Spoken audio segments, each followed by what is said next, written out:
Era casi medianoche cuando regresé de mi turno nocturno en la portería del conjunto residencial. A los 62 años, aún necesitaba trabajar para complementar mi pensión del IMSS.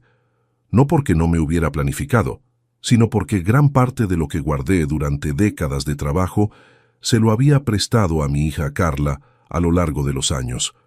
Préstamos que se volvieron donaciones sin que me diera cuenta.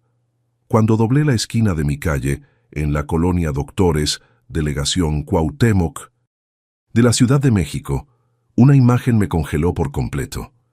Ahí, acurrucado junto al portón de hierro de la casa vecina, estaba mi nieto Gabriel, de apenas 8 años. Estaba durmiendo en posición fetal, usando solo una playera delgada y unos shorts, temblando en el frío de junio. Una bolsa de plástico rota a su lado contenía algunas ropas tiradas de cualquier manera. Mi corazón se disparó de una forma que no sentía desde el infarto de hace 3 años. Sentí una mezcla de desesperación e ira que me dejó con las manos temblando. Como hombre, como padre, como abuelo, nada me había preparado para esa escena.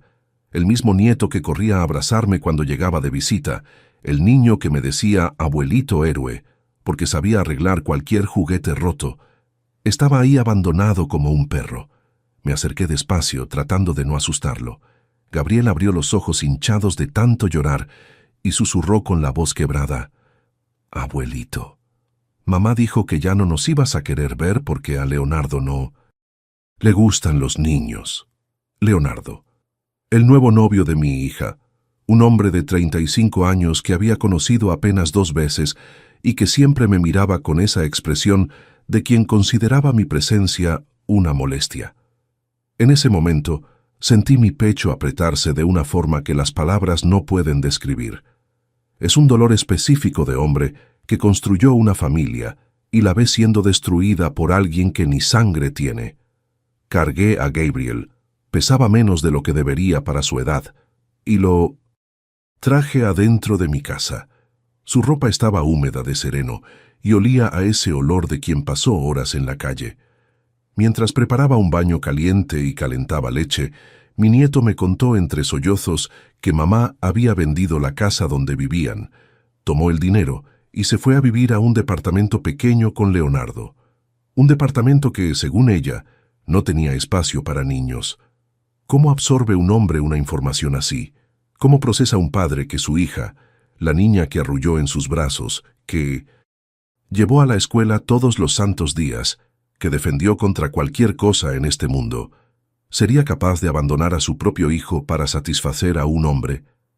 Me quedé ahí, viendo a mi nieto quedarse dormido en mi cama matrimonial, donde dormía solo desde que mi esposa murió hace 5 años, y me pregunté cuántos padres y abuelos por ahí están viviendo este mismo dolor callado, porque hay una soledad específica de hombre que crió hijos que después se volvieron extraños, un dolor que uno se traga para parecer fuerte, pero que va corroyendo por dentro como herrumbre. Y en esa madrugada, mirando a mi nieto dormir seguro, tomé una decisión que cambiaría todo. No aceptaría más ser tratado como un viejo que solo sirve cuando conviene. Si alguna vez sentiste que toda una vida de trabajo como padre valía menos que un capricho momentáneo de tu hijo, quédate conmigo hasta el final de esta historia, porque lo que pasó después de esa noche me enseñó que un hombre solo pierde la dignidad cuando acepta ser tratado como banco, no como padre. Suscríbete al canal para no perderte los próximos relatos. Hay muchos padres por ahí que necesitan escuchar esto. Antes de continuar, si te gustan relatos reales como este, historias que muestran que nunca es tarde para que un hombre recupere su valor, suscríbete al canal y activa la campanita, porque aquí no cuento historias de víctimas, cuento historias de hombres que decidieron reaccionar. Mi nombre es Roberto Silva, tengo 62 años, y necesito regresar un poco en el tiempo para que entiendas cómo llegué a ese momento, encontrando a mi propio nieto abandonado en la calle como si fuera un animal, como si la dignidad de un niño valiera menos que la comodidad de un extraño. Porque esta historia va a hacer que muchos padres reconsideren lo que están aceptando en nombre del amor familiar. Soy Roberto, operario metalúrgico jubilado, padre de una hija única llamada Carla. Trabajé durante 40 años en la misma empresa, en una época en que tener un empleo significaba tener estabilidad para toda la vida. Empecé como ayudante general a los 16 años y me jubilé como supervisor de producción. No hice universidad, pero aprendí en la práctica el valor del trabajo honesto y de la palabra dada. Me casé con mi esposa Lucía cuando tenía 22 años. Ella era 2 años menor, hija de un ferrocarrilero, mujer de carácter y determinación que trabajaba como costurera para ayudar con los ingresos familiares. Vivíamos en una casita rentada en la colonia obrera, pequeña pero arregladita, donde planeamos nuestra vida juntos. Lucía quedó embarazada de Carla cuando teníamos 25 años.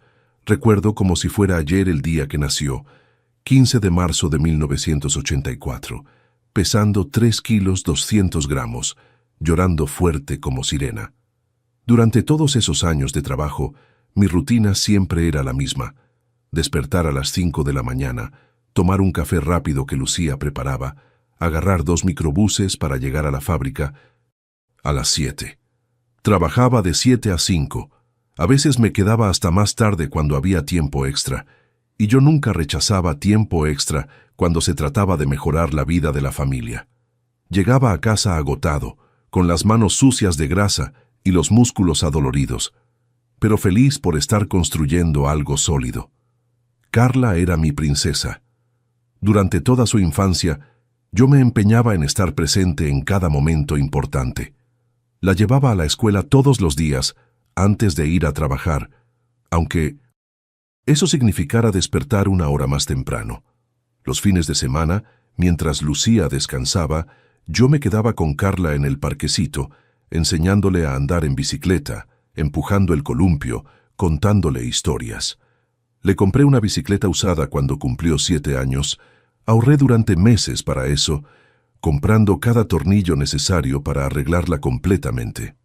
Cuando Carla estaba en la secundaria, trabajé doble para poder pagarle un curso de inglés. No quería que mi hija tuviera las mismas limitaciones que yo tuve por no haber estudiado. Hacía guardias de fin de semana, como portero de un edificio comercial, ganando apenas 500 pesos por día, pero pensando siempre en su futuro. Lucía a veces se quejaba de que me estaba matando de tanto trabajar, pero yo decía: es para que nuestra hija tenga oportunidades que nosotros no tuvimos. Carla siempre fue inteligente y cariñosa. Hasta los 18 años me trataba como héroe. Cuando algo se rompía en casa, venía corriendo: «Papá, ¿puedes arreglarlo?». Y siempre podía. No tenía herramienta profesional, pero con creatividad y paciencia le encontraba la vuelta. Cuando trajo al primer novio a casa, a los 17 años, hablé con el muchacho como debe hacer un padre, firme pero respetuoso. La relación duró 2 años y terminó cuando cada uno siguió a universidades diferentes. A los 20 años, Carla conoció a Marcos, papá de Gabriel. Era un muchacho trabajador, mecánico, que parecía tener buenas intenciones. Novios. 4 años antes de casarse. Yo pagué la mitad de la fiesta de bodas, usé parte de mi afore y un préstamo que tardé 2 años en liquidar. Quería que mi hija tuviera una boda bonita, aunque nuestra condición económica no fuera de las mejores. Vi felicidad en su cara ese día y pensé: misión cumplida. Gabriel nació 2 años después de la boda. Cuando cargué a mi primer nieto en brazos, sentí una emoción diferente a todo lo que había experimentado. Era como si toda la lucha de la vida finalmente tuviera sentido. Lucía y yo nos turnábamos para ayudar con el bebé. Llegaba del trabajo e iba directo a su cuarto, solo para verlo dormir. Los fines de semana me quedaba horas cargándolo, cantándole canciones que mi papá me cantaba a mí. Pero poco a poco, la relación entre Carla y Marcos se fue deteriorando. Ella se quejaba de que él tomaba mucho los fines de semana, que no ayudaba en casa, que no tenía ambición. Marcos, por otro lado, decía que Carla había cambiado después de que nació el niño, que solo pensaba en Gabriel y ya no le ponía atención a él. Traté varias veces de platicar con los dos, explicarles que el matrimonio es trabajo diario, que los niños cambian la dinámica, pero estaban decididos a separarse. El divorcio pasó cuando Gabriel tenía 4 años. Fue una época difícil para todos nosotros. Carla volvió a vivir conmigo y con Lucía, trayendo al nieto. Nuestra casa, que ya era pequeña, se puso aún más apretada, pero no me importó. Familia es familia. Ayudé con el abogado, pagué los gastos del proceso, hice todo lo que hace un padre para apoyar a la hija en una situación difícil. Durante 2 años fue así. Carla, Gabriel, yo y Lucía viviendo juntos. Fueron años buenos, a pesar de las dificultades económicas. Gabriel creció pegado a mí. Le enseñaba a jugar dominó, le mostraba cómo usar las herramientas básicas, le contaba historias de cuando trabajaba en la fábrica. Me veía como un superhéroe que sabía resolver cualquier problema. Fue en esa época que Lucía descubrió el cáncer. Primero fue un dolor en el pecho que ignoró por meses. Cuando finalmente hicimos los estudios, el doctor dijo que ya se había extendido. En 6 meses, perdí a mi compañera de 40 años. Lucía murió una mañana de septiembre, apretando mi mano pidiéndome que cuidara bien a Carla y a Gabriel. La muerte de Lucía cambió todo. Carla entró en una depresión profunda, comprensible, ya que madre e hija eran muy cercanas. Gabriel, que en esa época tenía 6 años, no entendía por qué la abuelita no despertaba más. Y yo, además de lidiar con mi propio dolor, necesitaba mantener la casa funcionando, trabajar, cuidar a todos. Fue en ese periodo que empecé a notar cambios sutiles en Carla. Salía más los fines de semana, dejando a Gabriel conmigo. Decía que necesitaba respirar, que se sentía asfixiada en casa. Yo entendía. Al fin y al cabo, perder a la mamá no es fácil. Pero las salidas se fueron volviendo más frecuentes y empezó a llegar cada vez más tarde. La primera señal de que algo estaba mal debería haberme alertado, pero en ese momento, como hombre preocupado por ser comprensivo, la dejé pasar. Carla empezó a salir todos los viernes diciendo que había encontrado un grupo de apoyo para viudas y separadas. Aunque ella no era viuda sino separada, siempre regresaba después de medianoche, a veces de madrugada, con un olor dulce de perfume que no era suyo y una expresión diferente en la cara. Gabriel se quedaba conmigo esos fines de semana, cosa que adoraba, pero empecé a notar que el niño estaba confundido. «Abuelito, ¿por qué mamá ya no se queda en casa con nosotros?» Yo respondía que mamá estaba pasando por un momento difícil, que necesitábamos tener paciencia. Como muchos hombres de mi generación, fui educado para tragarse los problemas y esperar que se resolvieran solos. Gran error. La segunda señal fue financiera. Carla empezó a pedir préstamos pequeños. 500 pesos aquí, 1000 allá. «Papá, ¿me puedes prestar para comprar ropa para Gabriel?» «Papá, ¿tienes 1000 pesos? Necesito pagar unas cuentas». Siempre con promesas de devolver a fin de mes, promesas que nunca se cumplían. Pero, ¿cómo negar ayuda a la propia hija, especialmente para comprar cosas para mi nieto? En 6 meses, esos préstamos sumaron más de 30,000 pesos, casi la mitad de mi pensión de un año entero. Cuando pregunté sobre la devolución, siempre tenía una excusa. «Papá, este mes está apretado, pero el próximo mes te pago». O entonces, «Papá, no me vas a cobrar como si fueras usurero, ¿verdad?» La tercera señal fue cuando llegó a casa un lunes por la mañana, todavía usando la ropa del viernes. Gabriel estaba conmigo desde el viernes, porque ella había dicho que regresaría el sábado por la tarde. Pasó todo el fin de semana sin dar noticias, sin llamar, sin mandar un mensaje siquiera preguntando por su hijo. Cuando la confronté, explotó. «Papá, tengo derecho a tener una vida. No puedo estar pegada en casa las 24 horas del día». Ahí me di cuenta de que el grupo de apoyo era pura mentira, pero preferí creer que solo estaba pasando por una fase complicada. Como muchos padres, especialmente hombres que no saben lidiar con conflictos emocionales, pensé que dar espacio y mostrar comprensión resolvería la situación. Otro gran error. Fue en uno de esos lunes que llegó con una novedad. Papá conocía a alguien. Su nombre era Leonardo, tenía 35 años, trabajaba en ventas y la estaba ayudando a superar el luto de mamá. Pregunté cuándo podría conocerlo. Calma, papá, apenas nos estamos conociendo. No quiero mezclar las cosas. Traducción, no quería que yo hiciera las preguntas que debe hacer un padre. Los préstamos aumentaron en frecuencia y valor. Papá, necesito comprar ropa nueva para conocer a la familia de Leonardo. Papá, vamos a cenar en un restaurante elegante. ¿Me puedes prestar 2,000 pesos? Siempre con la promesa de que cuando la relación se consolidara, conseguiría una mejor situación económica. Durante ese tiempo, Gabriel estaba cada vez más pegado a mí. Dormía en mi cuarto casi todas las noches, porque mamá salía y él se quedaba con miedo. A mí no me importaba. Adoraba la compañía de mi nieto, pero notaba que estaba haciendo preguntas de niño que no debería necesitar hacer. Abuelito, ¿por qué mamá ya no me lleva al parque? Abuelito, ¿mamá ya no me quiere? Traté de platicar con Carla sobre su comportamiento con Gabriel. Su respuesta fue defensiva y agresiva. Papá, no me fastidies sobre cómo criar a mi hijo. Sé que es mejor para él. Y Gabriel está perfecto contigo, ¿no? A él le gusta más quedarse aquí. El primer encuentro con Leonardo fue una tarde de domingo. Carla lo trajo a comer a casa. Hombre guapo, bien vestido, manejando un carro importado del año que valía más que todo lo que yo tenía junto. Hablaba de inversiones, de oportunidades de negocio, de cómo le había enseñado a Carla a pensar en grande. Hizo 2 observaciones que me molestaron profundamente. Primera, cuando Gabriel fue a mostrarle un carrito que yo había arreglado, Leonardo dijo con cara de fastidio: «Este niño es muy pegajoso, ¿no? Los niños tienen que aprender a ser independientes».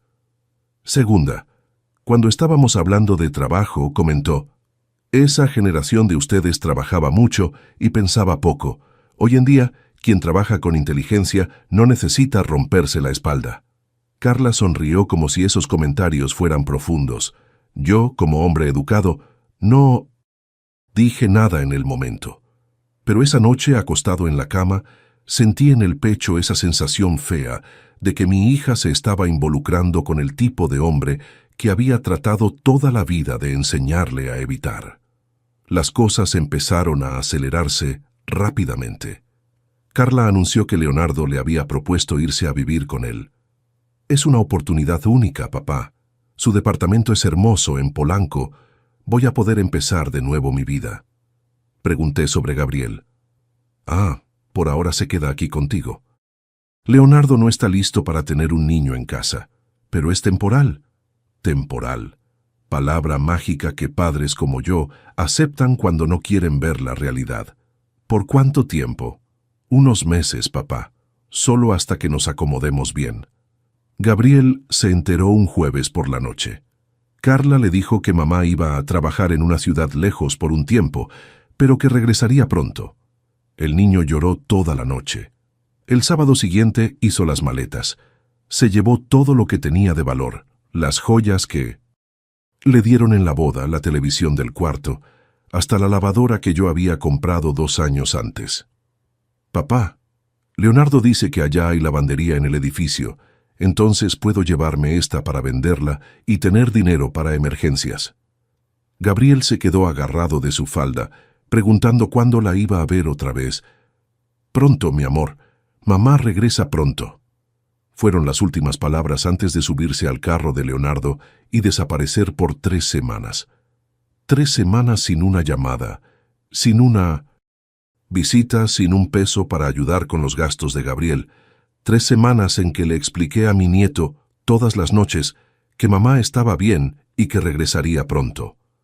Cuando finalmente llamó, fue para pedir más dinero. «Papá, ¿puedes depositar 5,000 pesos en mi cuenta? Los necesito urgente». Pregunté si vendría a ver a Gabriel el fin de semana. «Ay, papá, no va a poder. Leonardo planeó un viaje para nosotros, pero la próxima semana paso por ahí». La próxima semana se volvió el próximo mes. El próximo mes se volvió cuando se pueda. Hay silencios de padre que pesan más que gritos. Durante los meses siguientes, viví una rutina que no le deseo a ningún hombre de mi edad. Trabajar de madrugada en la portería, regresar a casa por la mañana para llevar a Gabriel a la escuela, dormir algunas horas de la tarde, buscar al niño a las 5, ayudarle con la tarea, hacer la cena, bañarlo, acostarlo, y repetir todo al día siguiente. No me malentiendan, adoraba cuidar a mi nieto, pero a los 62 años, después de una vida entera de trabajo pesado, mi cuerpo sentía el peso de la responsabilidad total por un niño, y mi corazón cargaba el peso de una hija que simplemente había desaparecido de la vida de su propio hijo. Las llamadas de Carla se volvieron más raras y siempre interesadas. «Papá, ¿puedes depositar 3,000 pesos? Papá, Gabriel necesita ropa nueva. ¿Puedes comprar?» El detalle perverso era que siempre llamaba cuando Gabriel estaba cerca para que escuchara que se preocupaba por él. Pero en realidad, hacía 4 meses que no lo veía personalmente. Lo peor eran las mentiras que necesitaba inventar para proteger a Gabriel de la verdad. Cuando preguntaba por qué mamá ya no venía a casa, yo decía que estaba trabajando mucho. Cuando preguntaba por qué no podía hablarle por teléfono, yo decía que el teléfono donde estaba no funcionaba bien. Cada mentira era como tragarse un vidrio roto. Leonardo apareció en mi casa solo una vez durante ese periodo. Vino a buscar una cómoda antigua que Carla había olvidado. Ni saludó a Gabriel, que corrió a la sala esperando ver a mamá. «No vino, está ocupada», dijo con total frialdad. Cuando se fue, Gabriel preguntó: «Abuelito, ¿por qué ese señor no me quiere?» ¿Qué respuesta da un abuelo a una pregunta así? Los gastos de la casa aumentaron considerablemente. Gabriel era un niño activo, que crecía rápido y necesitaba ropa, zapatos, útiles escolares. Tuve que inscribirlo en una actividad deportiva porque la psicóloga de la escuela dijo que estaba muy introvertido. Fútbol 2 veces por semana, más el uniforme, más los tenis. Todo salía de mi pensión. Carla se enteró de que había inscrito a Gabriel en fútbol a través de una foto que él mismo había pedido mandarle. Su reacción fue llamar enojada. «Papá, ¿por qué no me consultaste antes de meter a mi hijo al deporte? No quiero que se vuelva un futbolista». Expliqué que era recomendación de la escuela. «Entonces estás haciendo cosas a mis espaldas y encima gastando dinero a lo tonto». Siempre era así. Cuando yo tomaba una decisión sobre Gabriel, se quejaba de que no la había consultado. Cuando trataba de consultarla, estaba ocupada o no disponible. Y al final, quien cargaba con todas las responsabilidades y gastos era yo. Pero hombre de mi generación fue criado para tragarse los problemas y seguir adelante. Entonces, eso era lo que hacía. La situación económica se volvió insostenible cuando Gabriel necesitó tratamiento dental. El niño tenía 4 caries que necesitaban tratarse urgentemente. El dentista particular costaría 8,000 pesos. El IMSS tenía lista de 6 meses. Llamé a Carla explicando la situación. «Papá, en este momento no puedo ayudar. Leonardo tiene unos problemas en sus negocios. Pero hazlo por el IMSS, no es tan urgente». «No es urgente». Un niño de 8 años con dolor de muela y la mamá diciendo que no es urgente. Usé la tarjeta de crédito para pagar al dentista. Tardé 6 meses en liquidarla, pagando intereses, que consumieron casi la mitad de mi pensión durante ese periodo. Gabriel se quedó sin dolor, pero yo me quedé debiendo al banco. El aislamiento social fue otro aspecto que me lastimó profundamente. Como hombre soltero cuidando a un niño, muchas personas me miraban raro. En el parquecito, las mamás hacían su círculo entre ellas y me dejaban afuera. En la escuela, siempre preguntaban, «¿Dónde está la mamá?», cuando aparecía para las juntas. Explicar que mi hija había abandonado a Gabriel para vivir con su novio era demasiado humillante. Mis pocos amigos no entendían mi situación. «Roberto, ya criaste a tu hija, ahora que se las arregle con su hijo», decía mi compadre Juan. «Te están usando, hermano, abre los ojos», decía mi vecino don Antonio. Tenían razón, pero ¿cómo explicar que no podía ver a mi nieto desamparado? Las noches eran las peores. Después de acostar a Gabriel, me quedaba en la sala viendo la cuenta de luz, la cuenta de agua, la cuenta de la tarjeta de crédito, haciendo malabarismos matemáticos para poder pagar todo. A veces, sentado en esa silla que mi esposa había escogido, me preguntaba dónde había fallado en la crianza de Carla para que se hubiera vuelto una persona capaz de abandonar a su propio hijo. Hubo una noche específica en que casi entré en desesperación. Gabriel estaba con fiebre alta, vomitando, y yo ya no sabía qué hacer. Llamé a Carla 5 veces. Las 5 se fueron directo al buzón de voz. Llamé a Leonardo. Me colgó. Llevé a Gabriel al hospital a las 2 de la madrugada. Solo. Un viejo cargando a un niño enfermo, esperando 3 horas para ser atendido. Cuando el doctor preguntó dónde estaba la mamá, Gabriel respondió antes que yo. Mi mamá se fue a trabajar lejos y se le olvidó regresar.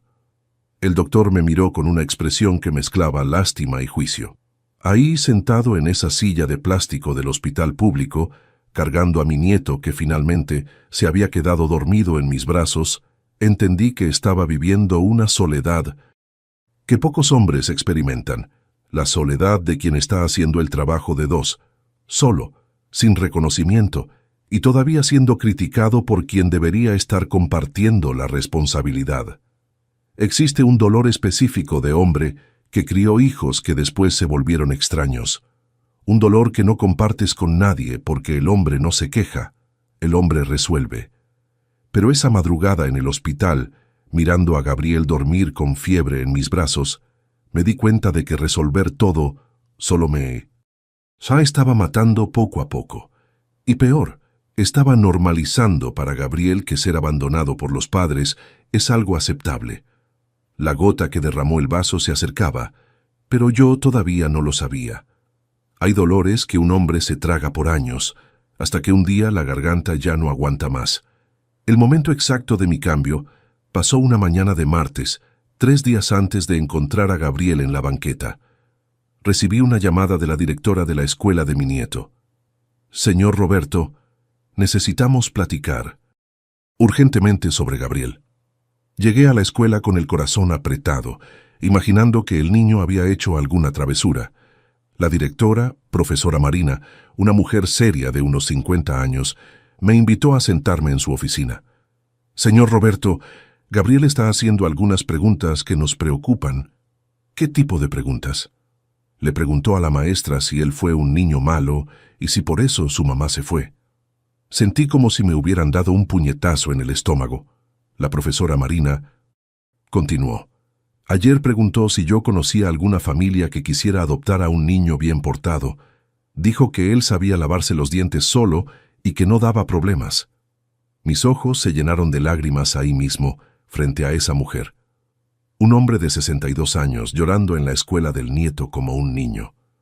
Señor Roberto, Gabriel es un niño inteligente y cariñoso, pero está desarrollando un sentimiento de abandono que puede marcarlo toda la vida. ¿Dónde está su mamá? Expliqué la situación. Por primera vez a alguien con todos los detalles. La expresión de la directora cambió de preocupación a indignación. ¿Ya pensó en buscar sus derechos legalmente? Derechos, palabra que nunca había pasado por mi cabeza. Siempre pensé que asuntos de familia se resuelven en familia, que la justicia es para casos extremos, pero la profesora Marina me explicó que Gabriel estaba en situación de abandono material y afectivo, y que eso era delito. Usted está siendo responsable de un niño sin haber sido consultado o compensado. Esto no es normal ni justo. Salí de la escuela con la cabeza hirviendo. Por primera vez en más de un año, paré a analizar mi situación con claridad. Estaba manteniendo completamente a un niño que no era legalmente mi responsabilidad. Había prestado más de 100,000 pesos a mi hija en 2 años, dinero que nunca más vería. Mi salud se estaba deteriorando por el estrés y exceso de trabajo, y Gabriel estaba sufriendo daños emocionales porque su mamá simplemente había desaparecido de su vida. Esa tarde, mientras Gabriel jugaba en el patio, me senté en la mesa de la cocina con todos mis documentos. Saqué el estado de cuenta del banco, comprobantes de los préstamos a Carla, recibos de los gastos que tuve con Gabriel. Cuando terminé de sumar todo, el total me impactó. 143,000 pesos en 2 años. Casi toda mi reserva de emergencia, acumulada en décadas de trabajo. Llamé a Carla. Por primera vez en meses, decidí ser directo. Carla, necesito que vengas a buscar a Gabriel o empieces a ayudar económicamente con él. Ya no puedo mantener a tu hijo solo. Su respuesta fue lo que me hizo tomar la decisión final. Papá, estás exagerando. Gabriel está bien ahí contigo. A él le gusta más quedarse ahí. ¿Y para qué te jubilaste? ¿Para quedarte en casa sin hacer nada? Para quedarme en casa sin hacer nada. Como si 40 años de trabajo pesado, como si criara una hija solo después de que mi esposa murió, como me cuidara mi nieto abandonado, fuera no hacer nada. En ese momento, una rabia fría se apoderó de mí. Una rabia de hombre que finalmente vio que estaba siendo usado, no por necesidad, sino por conveniencia. Carla, tienes una semana para venir a buscar a Gabriel o empezar a mandar por lo menos 5,000 pesos al mes para sus gastos. Si no haces ni una cosa ni la otra, voy a tomar las medidas legales necesarias. Se rió en mi cara. ¿Qué medidas legales, papá? Ni siquiera sabes cómo funciona eso. Deja el drama y deja de quejarte. Gabriel está bien cuidado. Colgué el teléfono y tomé la primera decisión concreta: buscar un abogado. Al día siguiente, fui al Centro de Atención Jurídica Gratuita del barrio. Doctor Enrique, un abogado joven pero competente, me explicó que yo tenía derechos y Gabriel también. Señor Roberto, usted puede pedir pensión alimenticia para su nieto y, si la mamá sigue ausente, puede pedir la custodia definitiva. Más importante, descubrí que todos los préstamos que hice a Carla se podían cobrar judicialmente, ya que tenía comprobantes de transferencia bancaria y mensajes de texto donde ella prometía devolver. Señor Roberto, usted fue demasiado generoso. La generosidad tiene límite. Desde el momento en que compromete su propio sustento y bienestar, se vuelve explotación. Doctor Enrique me dio una lección que cambió mi perspectiva. Señor Roberto, enseñar límites a los hijos también es amor. Permitir que lo exploten no está ayudando a su hija a crecer como persona. Le está enseñando que puede pasar por encima de cualquiera, hasta de su propio padre. Pasé 2 días organizando todo. Copié todos los comprobantes de gastos con Gabriel. Guardé todas las conversaciones de WhatsApp con Carla. Separé los estados de cuenta de los últimos 2 años. Armé una carpeta completa que probaba todo el abandono material y afectivo de Gabriel y toda la explotación económica que sufrí. El sábado llamé una vez más a Carla. Tienes hasta el lunes para darme una respuesta. O vienes a buscar a Gabriel, o asumes las responsabilidades económicas, o voy a buscar la justicia. Esta vez no se rió. Papá, ¿qué te pasó? Estás hablando como un loco. No, Carla. Por primera vez en 2 años, estoy hablando como un hombre que conoce sus derechos. Fue el domingo por la noche que empecé a notar movimiento extraño en la calle de Carla. Era una calle tranquila, donde raramente pasaban carros por la noche, pero ese domingo vi un camión de mudanzas parado frente a la casa donde ella había vivido antes de irse al departamento de Leonardo. Las casas no se mudan solas. Alguien estaba moviendo sus cosas. El lunes llegó y pasó. Carla no llamó, no apareció, no dio explicaciones. El martes también. El miércoles llevé todos los documentos al doctor Enrique y lo autoricé a entrar con demanda de pensión alimenticia y solicitud de custodia de Gabriel. Doctor, quiero hacer todo conforme a la ley. Me cansé de ser el buenito. Fue el jueves que recibí una llamada extraña. Un hombre que se identificó como administrador del edificio donde Carla vivía con Leonardo. Señor Roberto, soy administrador del residencial Polanco. Su hija dejó una deuda de mantenimiento aquí y su nombre estaba como contacto de emergencia. ¿Qué deuda? 3 meses de mantenimiento atrasados, 12,000 pesos. 12,000 pesos que debía, en el periodo exacto en que me pedía dinero prestado para emergencias. Me di cuenta de que había sido engañado de forma aún más profunda de lo que imaginaba. El dinero que le prestaba no era para necesidades básicas, era para mantener un nivel de vida que no podía costear. Le dije al administrador que no era responsable de las deudas de mi hija y que debería buscarla directamente. Es que no logramos contacto, señor. El departamento está vacío desde hace una semana. Vacío desde hace una semana. Justo en la semana en que le di el ultimátum. Ese jueves por la noche, después de acostar a Gabriel, me senté en el portal a pensar. Estaba anocheciendo, y por primera vez, en meses, sentí una sensación extraña. Alivio. Alivio porque finalmente había dejado de aceptar ser tratado como tapete. Alivio porque había tomado medidas legales para proteger a mi nieto. Alivio porque había recuperado mi dignidad como hombre. Pero también sentía aprehensión.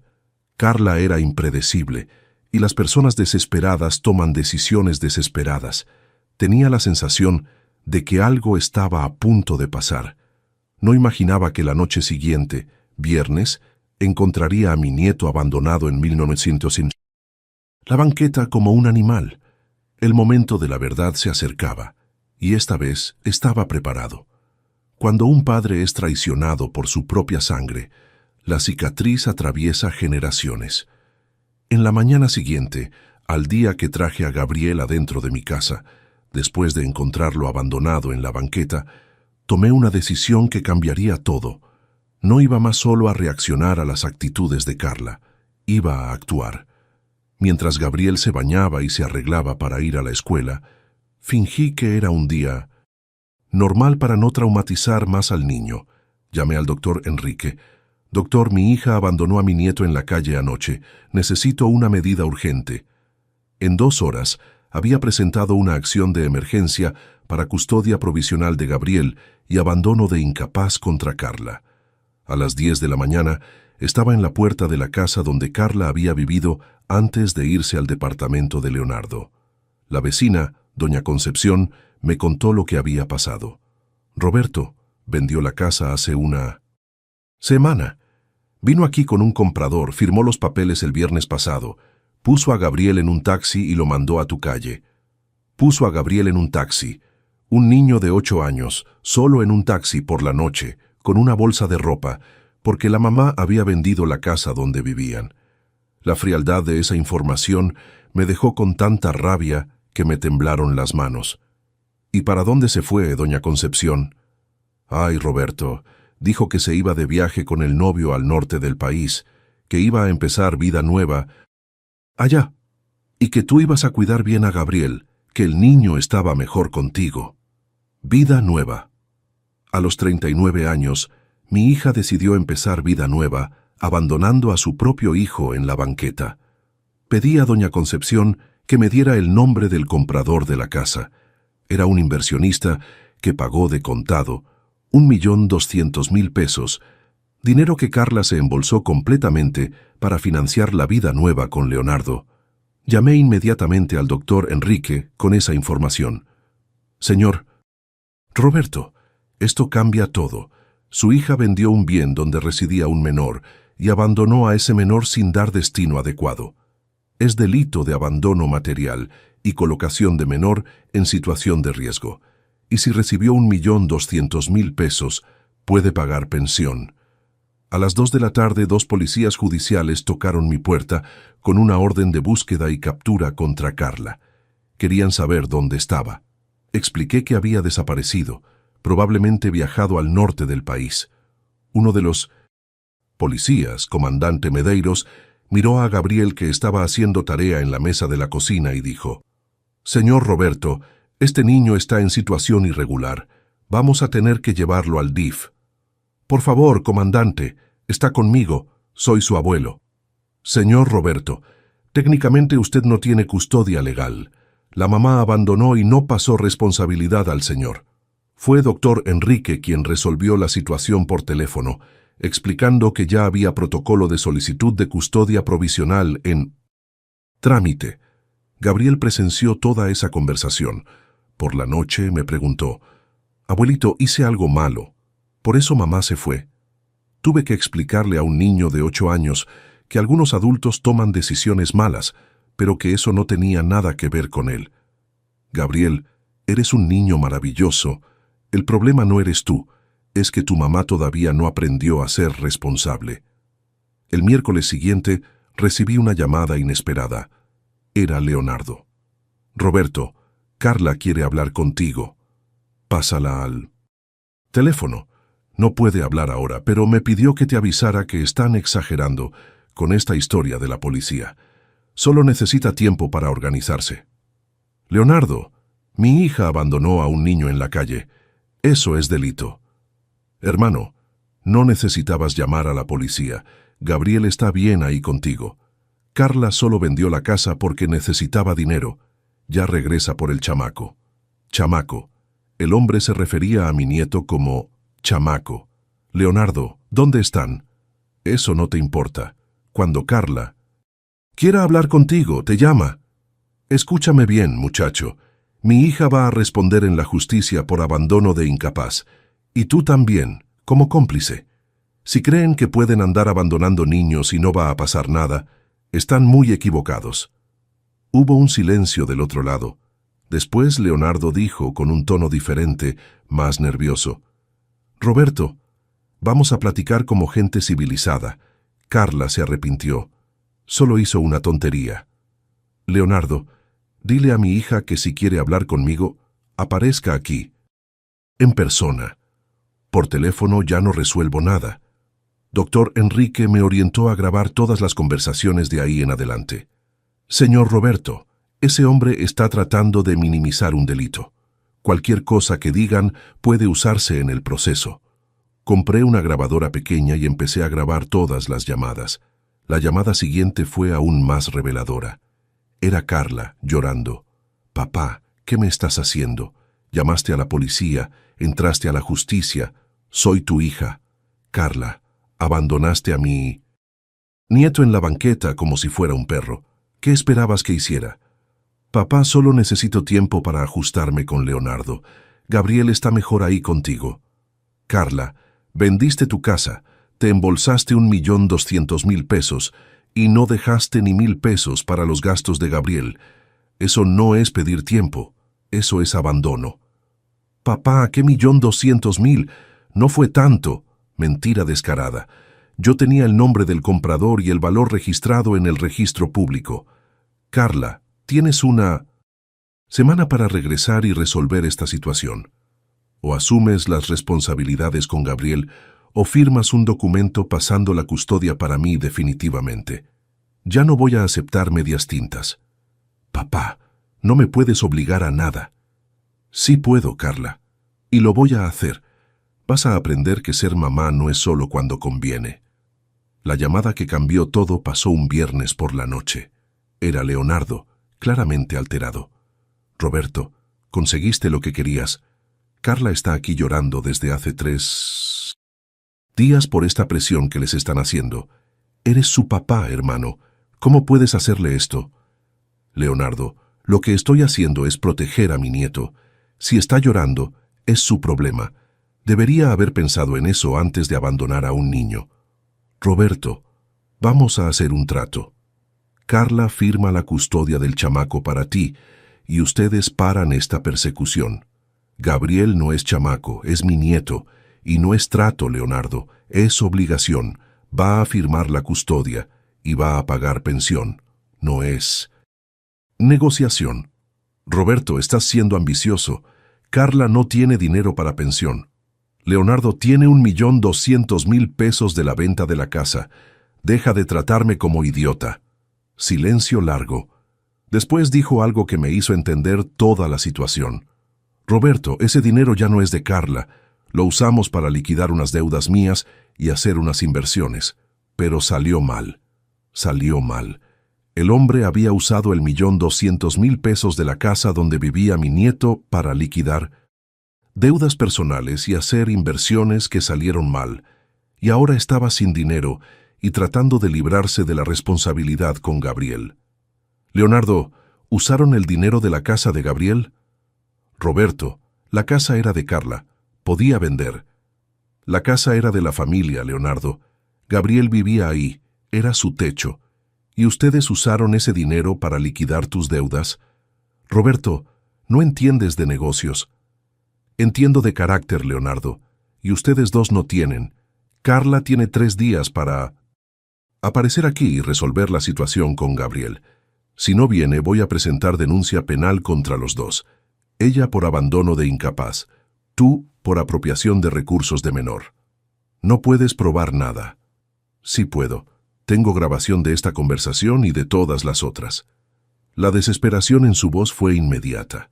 Roberto, ¿estás grabando? Claro que sí. Desde la primera llamada. Todo lo que dijeron está grabado y va a ser entregado a la policía. Roberto, tranquilo. Vamos a platicar. No, 3 días, Leonardo. O Carla aparece y resuelve la situación de Gabriel o van a responder penalmente.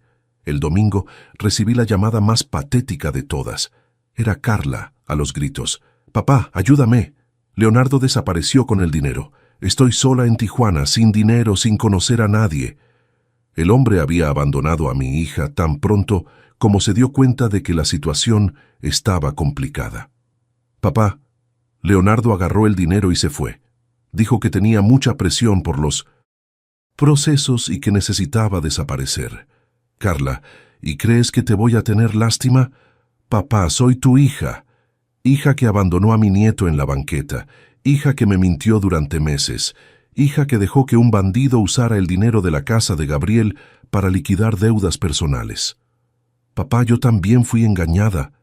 Carla, no fuiste engañada. Escogiste creer en un hombre que no servía y abandonar a tu hijo. Ahora aguanta las consecuencias. Papá, mándame dinero para regresar. Por favor. Carla, no te voy a mandar ni un peso. Vendiste una casa de 1.200.000 pesos hace una semana. Arréglate. Papá, no me puedes abandonar así. Carla, quien abandona niños en la banqueta no tiene moral para hablar de abandono. Hiciste tu elección. Ahora o apareces aquí en 3 días y resuelves la situación de Gabriel, o sigo adelante con los procesos. La elección es tuya. La última llamada que recibí de ella fue un martes. Voz completamente diferente, desesperada. Papá, voy a regresar a México. Conseguí dinero para el pasaje. Voy a resolver la situación de Gabriel. ¿Cómo conseguiste dinero? Vendí mi anillo de matrimonio y una cadena que tenía guardada. 2 semanas después de haber abandonado a Gabriel en la banqueta, Carla apareció en mi puerta. Flaca, con ojeras, visiblemente abatida. Gabriel estaba en la escuela. Papá, perdóname. Hice todo mal. Carla, perdón es una palabra fácil de decir. Difícil es probar con actitud. Puse en la mesa de la cocina todos los documentos que doctor Enrique había preparado. Documento de custodia definitiva de Gabriel para mí, compromiso de pago de pensión de 5,000 pesos mensuales y reconocimiento de deuda de los 140,000 pesos que me debía. Papá, 5,000 pesos al mes es mucho. No tengo trabajo. Carla, vendiste una casa de 1.200.000 pesos. Si no tienes trabajo, consíguelo. Gabriel necesita comer, vestirse, estudiar. Eso cuesta dinero. ¿Y los 140,000? Los vas a pagar. En cuotas. O firmas todo esto, o sigo adelante con el proceso penal. Firmó todo llorando. Después preguntó, «Papá, ¿puedo ver a Gabriel?» «Puedes, pero como visitante, no como mamá responsable. Si quieres reconquistar a tu hijo, vas a tener que probarlo con actitudes, no con palabras». Cuando Gabriel llegó de la escuela y vio a mamá, corrió a abrazarla. Pero lo primero que preguntó fue, «Mamá, ¿me vas a llevar lejos del abuelito?» Su respuesta, «No, mi amor, te vas a quedar con el abuelito». Mamá se equivocó mucho y necesita aprender a ser una persona mejor. Esa tarde Gabriel estuvo con mamá 2 horas. Cuando se fue, vino conmigo y dijo, «Abuelito, ¿puedo seguir viviendo aquí? Me gusta más quedarme contigo». «Claro, Gabriel, ahora te vas a quedar aquí para siempre». Leonardo nunca más dio la cara. Carla descubrió después que tenía otros fraudes aplicados a otras mujeres. Hombre que vive de explotar personas vulnerables. Carla había sido solo una víctima más de su propia ambición y falta de carácter. La diferencia es que ahora iba a tener que lidiar con las consecuencias, y yo había aprendido que establecer límites no es crueldad, es necesidad. Algunas veces después de quemadas, las relaciones no necesitan reconstruirse, aunque hayas ayudado a construirlas. Pero hay momentos en la vida en que uno escoge construir bases nuevas, más sólidas, que nadie puede quitar de debajo de nuestros pies. Los primeros días, con la custodia definitiva de Gabriel, fueron extraños. No voy a mentir, no porque no lo quisiera conmigo. Lo quería mucho, pero porque por primera vez en 2 años tenía seguridad jurídica sobre la situación. Gabriel estaba legalmente bajo mi responsabilidad. Carla iba a pagar pensión de 5,000 pesos al mes, y yo había recuperado mi dignidad como hombre. Ya no estaba siendo explotado, estaba escogiendo ayudar. La diferencia es enorme. El primer cambio que hice fue en mi trabajo.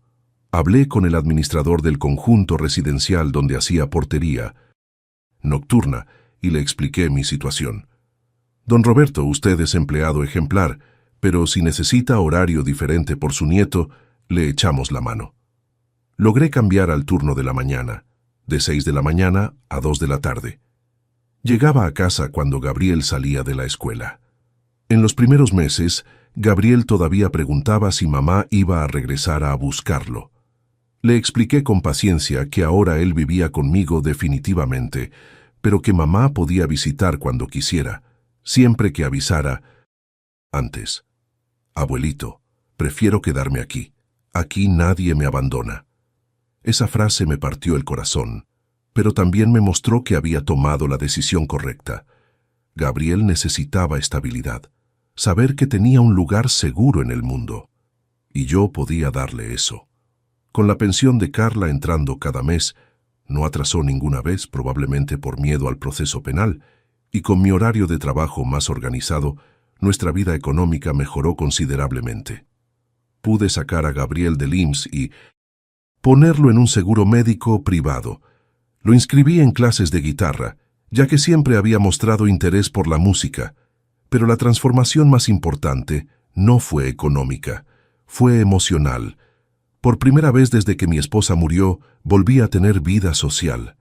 Conocí a otros abuelos en la escuela de Gabriel, hombres que pasaban por situaciones parecidas a la mía. Formamos un grupo informal que se encontraba los sábados en el parque, mientras los niños jugaban. Don Mario, abuelo de Clara, tenía una historia similar. La hija había dejado a la niña con él para encontrarse en una secta religiosa. Don José, abuelo de Pedro, cuidaba al nieto porque el hijo estaba en la cárcel y la nuera había desaparecido. Descubrí que mi situación no era única. Había muchos hombres de mi edad criando nietos, porque los hijos habían abandonado las responsabilidades. Roberto, la diferencia entre nosotros y ellos es que nosotros tenemos palabra, decía don Mario. Nosotros no abandonamos familia, aunque la familia nos abandone. Era verdad. Nosotros, hombres de una generación que aprendió que el compromiso se honra, estábamos pagando por los errores de hijos que aprendieron que el compromiso es opcional. Pero en lugar de quedarme amargado, decidí ver esto como oportunidad. Gabriel me estaba dando una segunda oportunidad de ser padre, ahora con más experiencia y menos presión. No necesitaba probar nada a nadie, solo quería darle una infancia segura y feliz. Empecé a hacer cosas que nunca había hecho con Carla porque siempre estaba trabajando. Todos los sábados por la mañana llevaba a Gabriel a desayunar a la panadería y después al parque. Le enseñé a jugar dominó, a usar herramientas básicas, a cambiar una llanta ponchada, cosas de abuelo, pero también cosas de papá. Gabriel floreció con esa rutina. Sus calificaciones en la escuela mejoraron, volvió a sonreír con frecuencia, hizo nuevos amigos. La psicóloga de la escuela dijo que había superado completamente las señales de abandono que presentaba antes. Gabriel encontró su base segura, me dijo, y esa base es usted. 6 meses después de la custodia definitiva, decidí hacer algo que había pospuesto por años, reformar mi casa. Con la ayuda de Gabriel, que adoraba ayudar cargando herramientas, pinté todas las paredes, cambié el piso de la cocina, arreglé el patio. La casa quedó más alegre, más acogedora. Una casa para nuevos comienzos. Carla visitaba a Gabriel una vez al mes, siempre los domingos. Las visitas eran cordiales pero formales. Gabriel se ponía contento al verla, pero no mostraba ansiedad cuando se iba. Había aceptado que su vida era conmigo y que mamá era solo una visitante, triste pero realista. «Papá, Gabriel está muy bien cuidado», me dijo en una de esas visitas. «Está más grande, más inteligente, más seguro». «Carla, la estabilidad hace eso con los niños. Gabriel sabe que aquí nadie lo va a abandonar». «Papá, sé que arruiné todo, pero agradezco que haya asumido». «Carla, no asumí nada. Gabriel es mi nieto. El lugar del nieto es con la familia que cuida». El dinero de la deuda lo estaba pagando religiosamente, 1,000 pesos al mes. En 140 meses estaría liquidada. Era poco, pero era lo posible. Había conseguido trabajo en una tienda de ropa y ganaba salario mínimo y medio. Leonardo nunca más apareció, probablemente aplicando fraudes a otras mujeres en otro lugar. Un año después de que todo comenzara, recibí una visita inesperada. Era la profesora Marina, la directora de la escuela de Gabriel. «Señor Roberto, quería hablar personalmente con usted. Gabriel está entre los mejores alumnos de su grado. Pero no es solo eso. Se volvió líder positivo en su grupo. Ayuda a los compañeros. Es solidario, responsable». «Profesora Marina, es un niño especial. Señor Roberto, Gabriel es resultado de la educación que usted le está dando. El niño que tiene base sólida se vuelve adulto seguro. Está haciendo un trabajo maravilloso». No voy a negar que me emocioné al escuchar eso. Como hombre, como abuelo, como educador de un niño, recibir ese reconocimiento profesional fue muy importante. Gabriel había desarrollado un talento especial para la guitarra. Su profesor dijo que tenía oído musical natural y sugirió que participara en un festival de talentos de la escuela. Cuando Gabriel subió al escenario y tocó una canción que había aprendido solo, viéndolo ahí, seguro, feliz, talentoso, entendí que toda la lucha había valido la pena. Después de la presentación, Gabriel vino corriendo hacia mí. «Abuelito, lo logré, toqué perfecto». «Gabriel, estoy muy orgulloso de ti. Eres un niño valiente y talentoso». «Abuelito, gracias por no haberme abandonado. Gracias por ser mi papá ahora». Mi papá ahora. Gabriel me había promovido de abuelo a papá. No porque necesitara papá.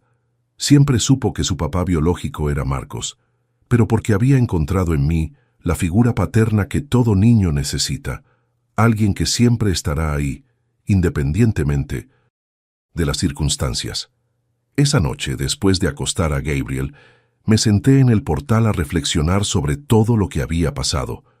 2 años antes, era un hombre explotado, usado y respetado por la propia hija, cargando responsabilidades que no me correspondían y siendo tratado como tapete. Ahora era un hombre respetado, con propósito claro, criando a un niño que me veía como héroe, con vida social activa, casa arreglada, situación económica equilibrada. Y lo más importante, había recuperado mi dignidad. Nadie más me usaba o me faltaba al respeto. Algunas relaciones después de romperse no necesitan reconstruirse, aunque hayas ayudado a construirlas. La relación con Carla nunca volvió a lo que era antes, y no debería volver. Ahora era una relación basada en respeto y límites claros, no en explotación y manipulación. ¿Y Gabriel? Gabriel había ganado más que un nuevo hogar. Había ganado la certeza de que existen personas en el mundo que no lo van a abandonar, independientemente de las circunstancias. Esa es una lección que va a cargar toda la vida. Existe una soledad específica de hombre que crió hijos que después se volvieron extraños, pero también existe una plenitud única de hombre que encontró su propósito nuevamente, después de los 60. 2 años y medio después de que todo comenzara, En una mañana de sábado soleada, pasó algo que cambió completamente mi perspectiva sobre todo lo que había vivido. Gabriel estaba en el patio practicando guitarra cuando tocó el timbre. Era Marcos, el papá biológico de Gabriel, que no veía desde hace casi 3 años. Estaba diferente, más flaco, cabello canoso, expresión cansada de quien había pasado por dificultades. «Don Roberto, ¿puedo hablar con usted?» «Claro, Marcos, pásale». Nos sentamos en la sala mientras Gabriel seguía tocando en el patio, ajeno a la presencia de su papá. «Don Roberto, vine aquí a agradecer lo que hizo por Gabriel y a pedirle disculpas». «¿Pedirme disculpas?» «Marcos, no me debe disculpas. Usted siempre estuvo presente en la vida de Gabriel cuando pudo. Don Roberto, cuando Carla se llevó a Gabriel después del divorcio, me conformé muy fácil. Pensé que los niños están mejor con la mamá y que mi obligación era solo mandar pensión. Me equivoqué. Debería haber luchado por la convivencia con mi hijo». Su voz estaba quebrada. «Cuando supe que Carla había abandonado a Gabriel y que usted asumió todo, me sentí un cobarde». Marcos me contó que había pasado los últimos 2 años haciendo terapia, luchando contra el alcoholismo, trabajando en 2 empleos para poder pagar todas las pensiones atrasadas. «Don Roberto, no vengo aquí a estorbar la vida que construyeron. Vengo a ofrecer apoyo. Gabriel tiene 3 figuras masculinas ahora. Usted como responsable, yo como papá biológico y usted siendo el ejemplo de hombre que debe seguir». Fue una conversación de hombre a hombre, sincera y respetuosa. Marcos no quería disputar lugar conmigo en la vida de Gabriel. Quería complementar. «Don Roberto, usted salvó a mi hijo de una situación que yo ni imaginaba que existía. Gabriel habla de usted con un cariño que es emocionante. Se volvió su héroe. Llamé a Gabriel para platicar con su papá. El encuentro fue conmovedor, pero no dramático. Gabriel saludó a Marcos con educación, pero sin gran emoción. «Hola, papá. ¿Cómo está?» Era respetuoso, pero distante. Normal. Al fin y al cabo, Marcos había sido una presencia esporádica en la vida de Gabriel. «Gabriel, tu papá quiere participar más en tu vida. ¿Qué opinas?» Gabriel me miró antes de responder, buscando mi aprobación, como siempre hacía en las decisiones importantes. «Abuelito, ¿tú me dejas?» «Gabriel, tu papá tiene derecho de convivir contigo, y tú tienes derecho de conocer mejor a tu papá. Eso no cambia nada entre tú y yo». Acordamos que Marcos visitaría a Gabriel una vez por semana, siempre los sábados por la mañana. Nada forzado, nada exagerado. Gabriel necesitaba construir una relación con su papá a su ritmo, sin presión. Y yo necesitaba mostrarle a Gabriel que el hombre maduro no tiene celos de las relaciones sanas. Las primeras visitas fueron formales. Marcos llegaba, platicaba con Gabriel 1 o 2 horas y se iba. Gabriel se quedaba educado, pero no mostraba gran entusiasmo. «Abuelito, ¿puedo seguir diciéndote abuelito, papá?» «Claro, Gabriel. Marcos es tu papá biológico. Yo soy tu abuelito que se volvió papá de crianza. 2 personas diferentes, 2 papeles diferentes». Con el tiempo, la relación entre Gabriel y Marcos se fue desarrollando naturalmente. Marcos era mecánico, entonces empezó a enseñarle a Gabriel sobre carros. Yo le enseñaba sobre la vida, valores, responsabilidad. Marcos le enseñaba sobre motores, herramientas, cosas técnicas. Empezamos a complementarnos en lugar de competir. «Don Roberto, Gabriel es un niño especial», me dijo Marcos en una de esas visitas. «La educación que usted le está dando es impresionante. Tiene valores sólidos, respeta a los adultos, pero no es sumiso. Sabe su lugar, pero no se deja faltar al respeto. Eso es trabajo suyo». «Marcos, Gabriel siempre fue un niño bueno. Solo necesitaba estabilidad». 3 meses después de que empezaran estas visitas, pasó algo inesperado. Gabriel vino a hablar conmigo una noche antes de dormir. «Abuelito, ¿puedo preguntarte algo?» «Claro. ¿Por qué nunca hablaste mal de mi papá o de mi mamá conmigo, aunque hicieron cosas malas?» La pregunta me agarró desprevenido. Gabriel, ¿por qué preguntas eso? Porque en la escuela hay unos compañeros que sus papás se separaron y se la pasan hablando mal uno del otro a los niños. Tú nunca hiciste eso. Era verdad. Aunque con toda la rabia que sentí hacia Carla, aunque con toda la decepción, nunca hablé mal de ella a Gabriel. Gabriel, tus papás cometieron errores, pero ellos te hicieron, y tú eres lo más importante de mi vida. Si hablo mal de quienes te hicieron, estoy hablando mal de una parte de ti. Además, tienes derecho a formar tu propia opinión sobre ellos cuando crezcas. Abuelito, por eso me gustas tanto. Eres justo. Esa conversación me hizo reflexionar sobre algo importante. Como hombre maduro, había escogido proteger a Gabriel de los conflictos de adultos, no por ingenuidad, sino por sabiduría. Los niños no necesitan cargar resentimientos de adultos. Mi papel era enseñar a Gabriel a ser mejor que los errores que presenció, no repetir esos errores. Marcos también se dio cuenta de eso. Don Roberto, usted pudo haber puesto a Gabriel en mi contra. Pudo haber dicho que yo lo abandoné, que no servía, pero no lo hizo. ¿Por qué? Marcos, Gabriel necesita construir su relación con usted basada en lo que hace ahora, no en lo que hizo antes. Todo hombre merece chance de empezar de nuevo. Fue en esa época que empecé a recibir llamadas inesperadas, hombres de mi edad que habían escuchado mi historia a través de conocidos en común. Roberto, estoy pasando una situación parecida con mi hijo. ¿Puedes darme un consejo? Me volví una especie de referencia informal para otros papás y abuelos que estaban siendo explotados por hijos irresponsables. Roberto, ¿cómo lograste poner límites sin perder a la familia? Roberto, mi hija está haciendo lo mismo que hizo la tuya. ¿Cómo aguantaste firme? Siempre respondía lo mismo. Límite no es crueldad, es amor que exige responsabilidad, y dignidad no se negocia, ni con familia. Don Mario, del grupo de abuelos, empezó a decirme, consejero. Roberto, te volviste especialista en familia disfuncional. Me reía, pero me di cuenta de que había aprendido lecciones valiosas que podían ayudar a otros hombres. Lecciones sobre cómo ser firme sin ser cruel, cómo amar sin ser explotado, cómo perdonar sin ser tonto. Gabriel presenció algunas de esas conversaciones telefónicas. Abuelito, ¿ayudas a otros abuelitos? Ayudo, Gabriel. Hay muchos hombres de mi edad pasando por situaciones difíciles con los hijos. Abuelito, ¿eres como un superhéroe para abuelitos? La inocencia de la pregunta me hizo reír, pero también me hizo pensar. Tal vez me volví un ejemplo para otros hombres, no porque sea especial, sino porque escogí no aceptar ser tratado como tapete, porque establecí límites claros, porque escogí mi dignidad aunque costara caro, y principalmente porque transformé una situación de explotación en una oportunidad de empezar de nuevo.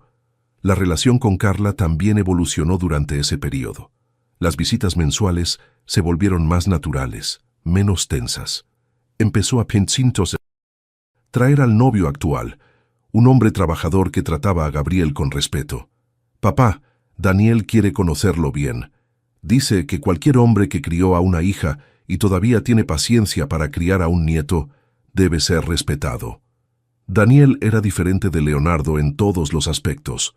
Trabajaba como técnico en electrónicos, tenía casa propia, hablaba de Gabriel como futuro hijastro, no como molestia. Más importante, respetaba la decisión de Carla de pagar pensión y mantener las visitas regulares. Don Roberto, Carla se equivocó en el pasado, pero está tratando de arreglar. Eso es lo que importa.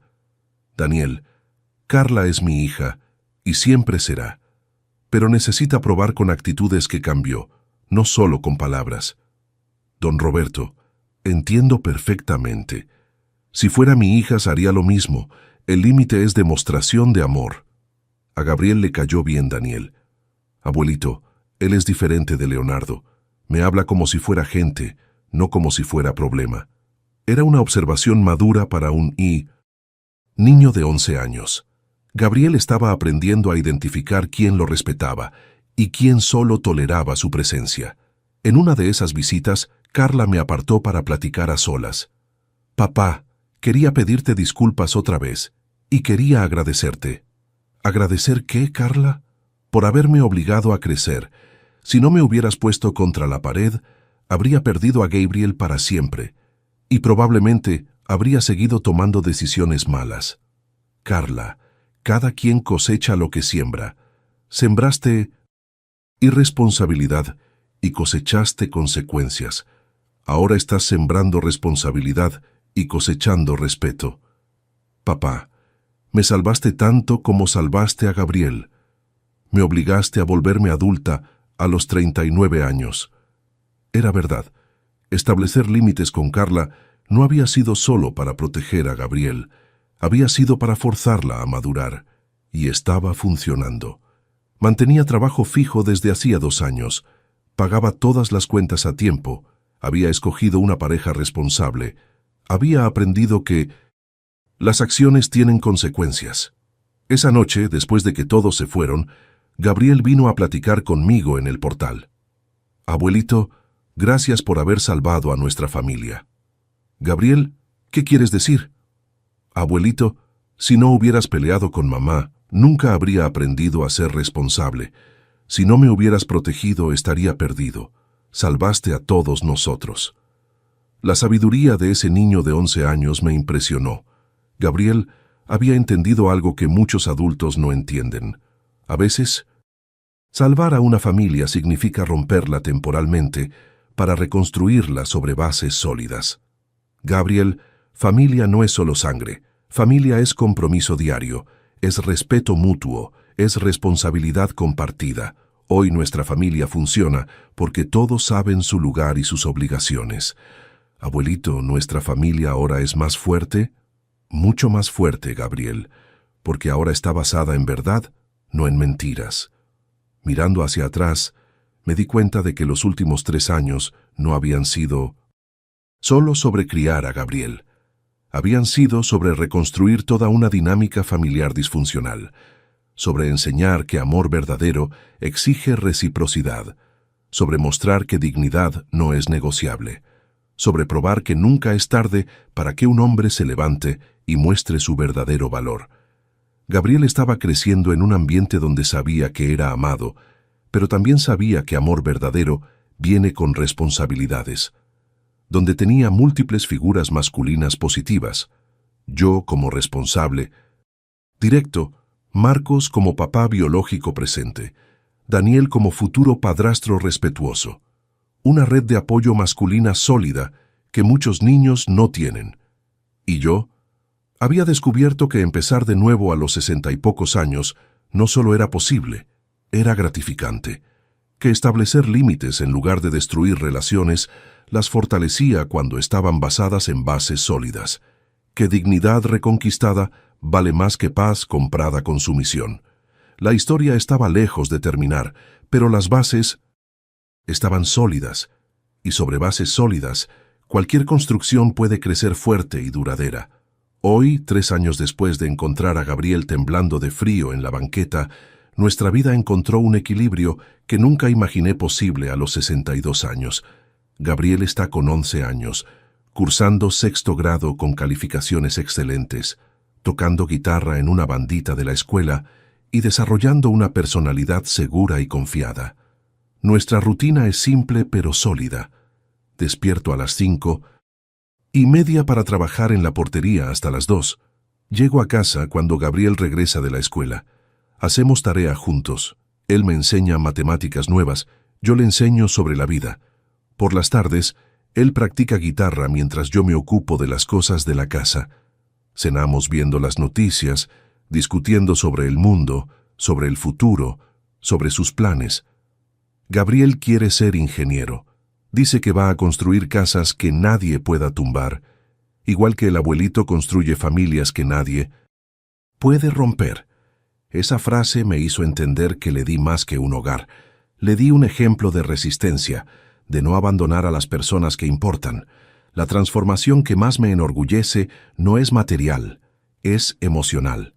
Gabriel se volvió un niño que sabe su valor, que no acepta ser maltratado, pero que tampoco maltrata a nadie. Aprendió, viendo mi jornada, que uno puede ser fuerte sin ser cruel, que puede establecer límites sin ser insensible. Carla sigue visitando una vez al mes. La relación mejoró, pero nunca volvió a lo que era antes, ni debería. Ahora está basada en respeto mutuo y límites claros. Paga la pensión sin atraso, está saliendo con un hombre trabajador que respeta la existencia de Gabriel y lentamente aprendiendo que ser mamá es responsabilidad diaria, no sentimiento eventual. Papá, gracias por no haberme dejado destruir totalmente mi relación con Gabriel, me dijo en su último cumpleaños. Si usted hubiera hecho de la vista gorda a mis errores, habría perdido a mi hijo para siempre. Está bien. Establecer límites no fue crueldad con ella, fue amor duro que la forzó a crecer. Mi vida social se expandió de formas que no esperaba. El grupo de abuelos que conocí se volvió una red de apoyo real. Nos ayudamos con los niños, compartimos experiencias, organizamos carnes asadas los fines de semana.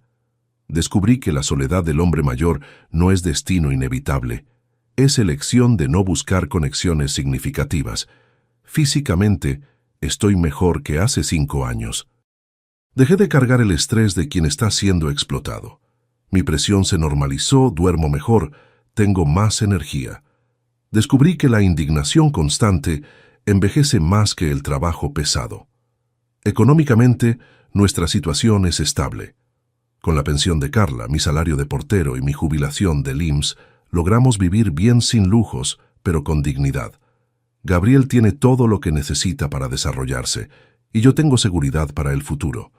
Pero la lección más importante que aprendí a los 65 años es sobre masculinidad madura. Pasé décadas confundiendo ser buen hombre con ser hombre explotado. Pensaba que demostrar amor significaba aceptar cualquier cosa, que ser papá significaba ser banco, que perdonar significaba olvidar y repetir los mismos errores. Aprendí que hombre maduro establece límites claros, que amor verdadero exige responsabilidad mutua, que perdón no elimina consecuencias, que dignidad no es negociable, ni siquiera, especialmente, con familia. Gabriel me enseñó que nunca es tarde para que un hombre empiece de nuevo. A los 62 años, cuando lo encontré en la banqueta, yo podría haberme acomodado en el papel de víctima de las circunstancias. En lugar de eso, escogí ser protagonista de mi propia historia. Escogí luchar por mi dignidad y por la seguridad de mi nieto. La sociedad enseña que el hombre mayor debe aceptar ser puesto de lado, que nuestra función es no molestar, no quejarse, aguantar todo callado. Mentira. Nuestra función es seguir siendo hombres de carácter, que enseñan con el ejemplo que la dignidad se conquista y se mantiene todos los días. Para ti que me estás escuchando y te reconociste en mi historia, quiero dejar algunas reflexiones.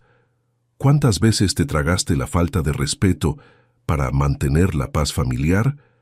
¿Cuántas veces financiaste tu propia humillación en nombre del amor? ¿Cuántas veces aceptaste migajas de quien debería darte reconocimiento? Ser papá no significa ser tapete. Ser abuelo no significa ser banco. Ser hombre maduro no significa aceptar cualquier cosa. Podemos amar a nuestra familia profundamente y todavía exigir respeto. Podemos ayudar a nuestros hijos sin permitir que nos exploten. El amor que no exige reciprocidad se vuelve vicio. El cuidado que no establece límites se vuelve explotación. La generosidad que ignora merecimiento se vuelve estupidez. Y el hombre inteligente no confunde bondad con debilidad.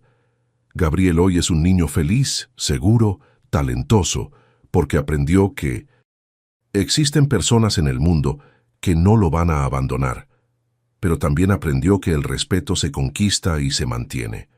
Esas dos lecciones van a hacer de él un hombre mejor que muchos de su generación. Y yo recuperé mi identidad como hombre de valor. Ya no soy el abuelo explotado que acepta cualquier cosa. Soy el hombre que escogió su dignidad y haciendo eso, salvó no solo a mi nieto, sino también a mi hija, obligándola a crecer y asumir responsabilidades. La vida me enseñó que hombre sin Límites no protege a nadie, ni a sí mismo. Que establecer consecuencias para mal comportamiento es acto de amor, no de crueldad. Que nunca, jamás, es tarde para que un hombre se levante y reconquiste su lugar en el mundo. Si mi historia tocó tu corazón, quiero saber desde dónde me estás viendo. Escribe aquí en los comentarios tu ciudad, tu estado o hasta tu país.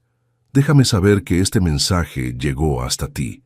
Y si conoces algún papá o abuelo que está aceptando menos de lo que merece, comparte este video, porque hay muchos hombres que necesitan entender que valorarse no es egoísmo, es necesidad.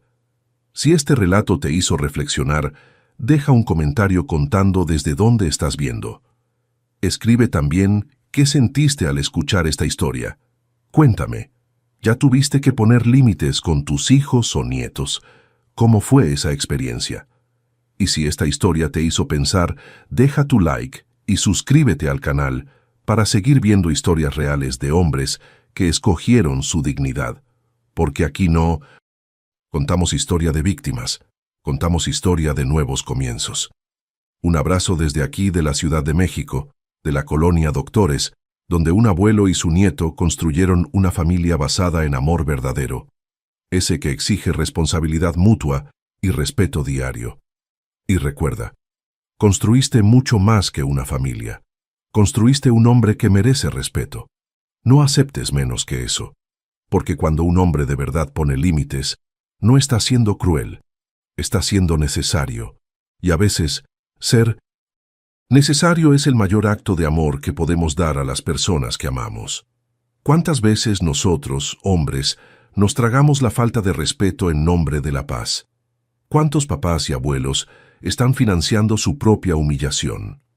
Aprendí a los 65 años que un hombre no necesita aceptar migajas de quien recibió un banquete de oportunidades, que ser papá o abuelo no significa ser explotado, y que nunca, pero nunca, es tarde para que un hombre se levante y muestre su verdadero valor. Si esta historia te inspiró, compártela con otros hombres que necesitan escuchar que la dignidad no se negocia. Hasta el próximo relato.